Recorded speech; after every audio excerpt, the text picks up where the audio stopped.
কোরআন কি ডুগডুগি বাজিয়ে সাপ খেলা দেখানো ব্যক্তির চেয়ে সম্মানীয় না?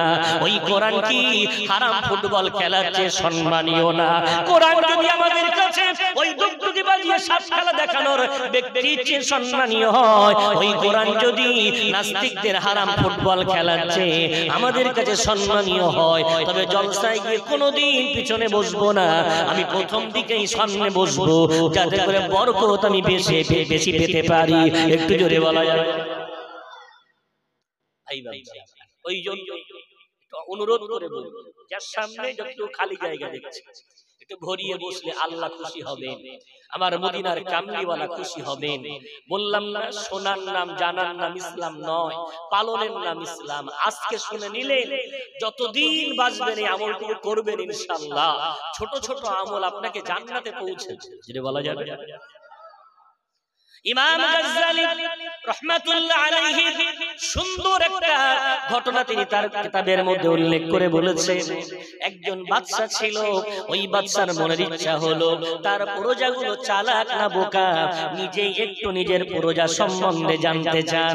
ওই বাদশার মনে হলো তার প্রজাগুলো সমাজের মধ্যে তিনি যাদের বাদশা সে বসে আছেন তার শ্রোতারা জ্ঞানী না মূর্খ তিনি একটু জানতে চান।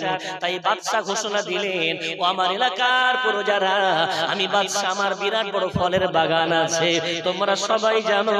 ও বাবারা, আমার ওই ফলের বাগানে একটু ফল তোলার প্রতিযোগিতা দিতে চাই, দেখি তোমরা কারা কারা আমার ওই ফলের বাগানে অংশগ্রহণ করে দামি দামি ফল তুলতে পারো। বাদশা ঘোষণা দিয়েছে। এখন ফল তোলা সহজ একটা কাজ, কোনো কঠিন কাজ না। প্রচুর শ্রোতা, প্রচুর জনগণ, প্রজা, তারা নাম লিখিয়েছে।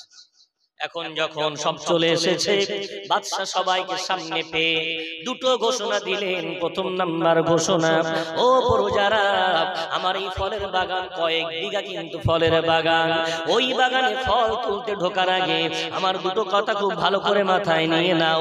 প্রথম নাম্বার, কোন বান্দা যদি একবার এগিয়ে যায়, কোন প্রজা একবার এগিয়ে যায়, এগিয়ে যাওয়ার পরে কোন রকম আর পিছিয়ে আসার তার সুযোগ থাকবে না। নাম্বার 2, প্রত্যেকের সঙ্গে একটা করে বডিগার্ড থাকবে, ওই বডিগার্ড যে পিছিয়ে আসতে যাবে সঙ্গে সঙ্গে ঘাড় ধাক্কা দিয়ে ওকে বাইরে বার করে দেবে, ওর পিছনে আসার কোনো সুযোগ দেবে না। বাদশার কথা মতো একদল প্রথম প্রজা ওই বাগানে প্রবেশ করেছে, মাথায় বিরাট বড় বড় ঝুড়ি নিয়ে বাগানে প্রবেশ করেছে। ওরা নিজেকে বিরাট চালাক মনে করে, কিন্তু অন্যের কাছে তারা চালাক নয়। এই বান্দাগুলো প্রবেশ করার পর দুই পাশে দেখে আম গাছ, বিভিন্ন ধরনের আমের চারা, সুন্দর আম ফলে আছে, আম ধরে আছে। ওরা তখন চিন্তা করছে, আমার ঝুড়িতে আম তোলা শুরু করে দিই, এক্ষুনি আমার ঝুড়ি ভরে যাবে, আমি সামনে গেলে হয়তো দামি ফল আছে, আরো অনেক সুন্দর সুন্দর ফল আছে, ওই ফলগুলো আমি আর তোলার সুযোগ পাবো না। ওই জন্য আম তুললো না। এরপরে লিচু গাছ এলো, ওরা লিচু দেখার পরে বললো, না না না, লিচু তুললে আমার ঝুড়ি ফুল হয়ে যাবে, আমি সামনে গিয়ে আলো অনেক দামি ফল তুলবো। এই আশায় এখন লিচু তুললো না। আর একটু আগিয়ে গেল, কাঁঠাল গাছ পেলো, কাঁঠালের ফল দেখার পরে কাঁঠাল তুললো না। আরেকটু পরে জামরুল গাছ পেলো, জামরুল তুললো না। হঠাৎ দেখতে পাই ওই বাগানের দূর থেকে দেখা যাচ্ছে একটা ব্যাগ আছে, টার্নিং আছে। ও তখন মনের মধ্যে দৃঢ় বিশ্বাস চলে এসেছে, ওই ব্যাগের পরে নিশ্চয়ই দামি দামি গাছ আছে। ওই জন্য বাদশা আমাদেরকে বোকা মনে করে এত সুন্দর ফলের বাগানে ফল তুলতে দিয়েছে।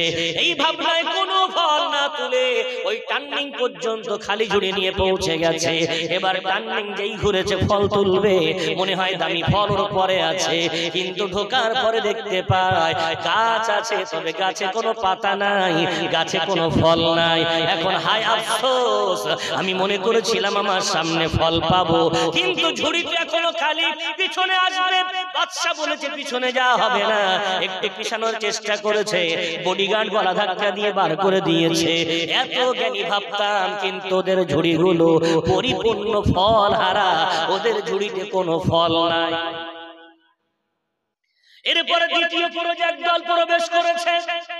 ওরা নিজেকে বিরাট চালাক মনে করে না, তবে চালাকের সাথে ওঠা বসা করে। ওরা প্রবেশ করার পর চিন্তা করে, হ্যাঁ বাদশা বলেছে দামি ফল তুলতে, না জানি এই বাগানে কত দামি দামি ফল আছে। ওই জন্য ওরা চিন্তা করছে দামি ফল, আমরা অনেক দামি দামি ফল তুলবো। এখন প্রথম প্রবেশ করার পরে আম দেখলো, তুললো না।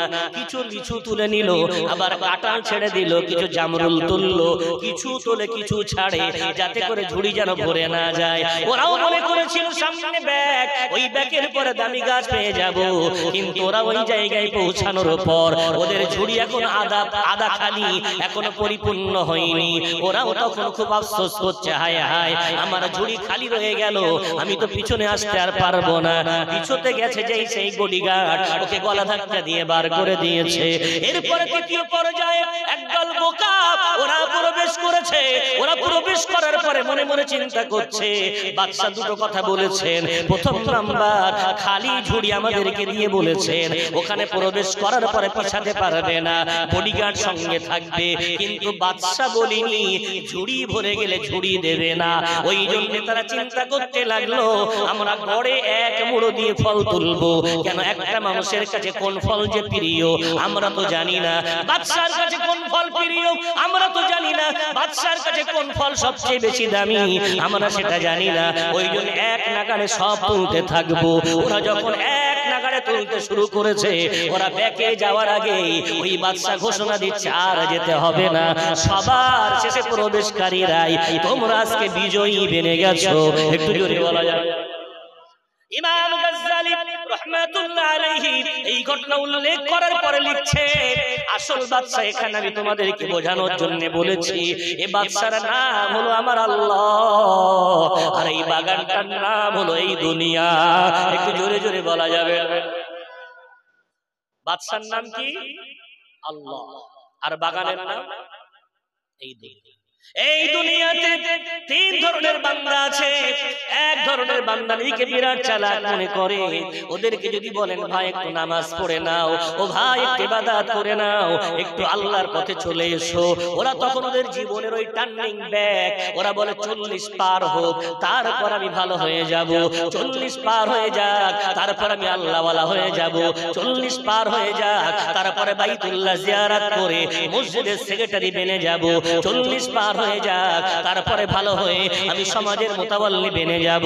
ও যুবক, তুমি কি জানো তোমার মতো কত যুবক? ইমাম গাজ্জালি বলছেন, একটা যুবক ওই মনে আশা ছিল 40 পার হলে ভালো হবে, ওর আমলনামার ঝুড়িটা পরিপূর্ণ খালি, আজ ভালো হয় কাল ভালো হয়, এইভাবে জীবন কাটতে থাকে। 27 বছর বয়সে ওই যুবকটা বিয়ে শাদী করে ফেলেছে। হঠাৎ করে শ্বশুর ফোন করে বলছে, ও আমার জামাই আজকে তোমার বাড়ি আমরা সবাই আসছি। জামাইয়ের কাছে শ্বশুর ফোন দিয়েছে। জামাই তাড়াতাড়ি করে নিজের স্ত্রীকে বলছে, তোমার আম্মা আব্বা জানো, আম্মাকে ডেকে বল তোমার বেইবিন আসছে। সকলকে বাড়ি তাড়াতাড়ি করে রান্না বান্নার জোগাড় করার জন্য অ্যালার্ট করে দিয়েছে। দিয়ে যুবক, ওই যুবক শ্বশুরের দেয়া পাসি বাইক, শ্বশুরের দেওয়া গাড়িটা, শ্বশুরের দেওয়া ঘোড়ার উপরে চড়ে ও বাজারে চলে গেল। তাড়াতাড়ি করে দামি দামি ফল আনবে, দামি দামি মাছ আনবে, দামি দামি গোশ আনবে। ও যুবক জানতো না ও বাজার করার পরে যেই রাস্তায় উঠেছে দুটো ট্রাক অ্যাক্সিডেন্ট করেছে, দুই ট্রাকের মুখে মুখে অ্যাক্সিডেন্ট। ওই যুবক এখন চাকার তলায় পড়ে গেছে। ওই চাকার তলায় পড়ার পর যুবক দেখতে পাচ্ছে ওর জীবনের আমলনামার ঝুড়িতে কোনো নামাজ নাই, ওই যুবক ওর আমলনামার ঝুড়িতে কোনো রোজা নাই, ওই যুবক ওর আমলনামার ঝুড়িতে কোনো ইবাদত নাই। হাউ হাউ করে কাঁদছে। আর ওই আল্লাহর ফেরেশতা মালাকুল মউতকে বলছে, একটুখানি সুযোগ দাও না, আমি একবার বেঁচে গেলে ভালো কাজ করে আসব। মালাকুল মউত বলছে, না না না, ফাইদা জাজালুহুম লা ইস্তাখিরুনা সাআতাও ওয়া লা ইস্তাকদিমুন। আমি কারোর সামনে এক সেকেন্ড আগে যাই না, আমি কারোর সামনে এক সেকেন্ড পরে যাই না। আল্লাহর হুকুম না হলে আমি কারোর সামনে যাই না, আর আসার পরে কোনোদিন ফিরে যাই না। তোর সময় পর্যন্ত শেষ। ও ভেবেছিল আমলনামায় অনেক নেকি অর্জন করে ফেলবে, 40 পার করে অনেক ইবাদত করে ফেলবে, কিন্তু জানতো না ও 27 বছর বয়সে জীবন থেকে ওর জীবনটা নিঃশেষ হয়ে চলে যাবে। খালি থেকে জীবনে কোনো আমল করতে পারল না। ইমাম গাজ্জালী দ্বিতীয় পর্যায়ে বলছেন একদল মানুষ ওরা চালাক না, তবে চালাকের সঙ্গে থেকে থেকে ওরা কিছু আমল করে কিছু আমল ছাড়ে। যেমন আমার সমাজে একদল চালাক আছে, ওরা 5 ওয়াক্ত নামাজ পড়ে না, তবে জুমার নামাজটা পড়ে, ঈদের নামাজটা পড়ে, কদরের রাকাতটা কদরের নামাজটা পড়ে, সবেরাতের রাতটা তারা জাগে, ঈদের নামাজটা পড়ে, ওই দিন একটি ইবাদত বান্দেগি করে। হুজুর বলছেন ইমাম গাজ্জালী বলছেন এরা হলো আরো বোকা, কিছু করে কিছু ছাড়ে। ওরাও জানতো না যে আমি আগামী দিনে ভালো হয়ে যাব। ওই যুবকটা সবার সাথে খেলাধুলা করতো, হঠাৎ খেলতে খেলতে বলছে বন্ধুরা আমার পেটটা কেন যেন ব্যথা করছে, আজকে আমি খেলবো না, একটু বাড়ি যাচ্ছি। ও বাড়ি চলে এলো, যুবকগুলো বন্ধু বাড়ি গেছে, ওরা মনে করলো পেট ব্যথা হচ্ছে। পরের দিন ওই বাড়ি গিয়ে হাজির, কি রে তুই তো আর গেলি না, কি ব্যাপার? বলে আমার পেটটা খুব ব্যথা করছে, আমার আব্বা ডাক্তার বাড়ি আজকে নিয়ে যাবে। বন্ধুগুলো ডাক্তার বাড়ি ওর সাথে গেছে, ডাক্তারকে ভর্তি করে নিয়েছে, অনেকগুলো পরীক্ষা নিরীক্ষা লিখেছে।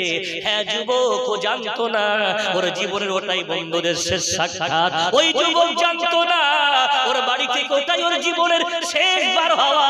হসপিটাল অ্যাডমিট হয়ে গেল, ভর্তি হয়ে গেল, অনেক পরীক্ষা নিরীক্ষা লেখা হলো। রাতের গভীর অন্ধকার, হসপিটালে কোনো ডাক্তার নাই, আয়া নাই, মালাকুল মউত ঠিক আছে হাজির, চল চল তোর যাওয়ার সময় হয়ে গেছে। পরীক্ষা রিপোর্ট আসার আগে আগে সকালবেলা বাপ মা গিয়ে দেখে ছেলের দেহটা নিথর মেরে পড়ে আছে। ও যুবক, তুমি না ভেবেছিলে কিছু করতে কিছু ছাড়তে, 40 পার হয়ে গেলে ভালো কাজ করবে? কিন্তু যুবক, তুমি কি জানো 40 পর্যন্ত তোমার হায়াত আছে নাকি? ইমাম গাজ্জালী বলছে এমন একদল বোকা আছে, ওরা কিছু করে কিছু ছাড়ে না। না না, আমার আল্লাহ পাক রব্বুল আলামিন আমাদেরকে বান্দা বানিয়েছে, ওই জন্য আমাদের ভালো কাজ দেখলে করতে হবে। কোন বক্তা আলোচনা করছে দেখলে হবে না, ইমাম সাহেবের কথাও শুনতে হবে, বাইরের বক্তার কথাও শুনতে হবে, 5 ওয়াক্ত নামাজও পড়তে হবে, নওয়াফিলও পড়তে হবে, সুন্নাতও পড়তে হবে, আওয়াবিনও পড়তে হবে, চাষও করতে হবে, কোরআন তেলাওয়াতও করতে হবে, জিকির আজকার করতে হবে। না জানি আমার আল্লাহর কাছে কোন আমলটা প্রিয়, আমার আমলনামায় সব ধরনের ইবাদত থাক, আমার আল্লাহ কোন একটা আমল যদি কবুল করে নেয় ইনশাআল্লাহ আমার বেড়া পার হয়ে যাবে। একটু জোরে বলা যায়।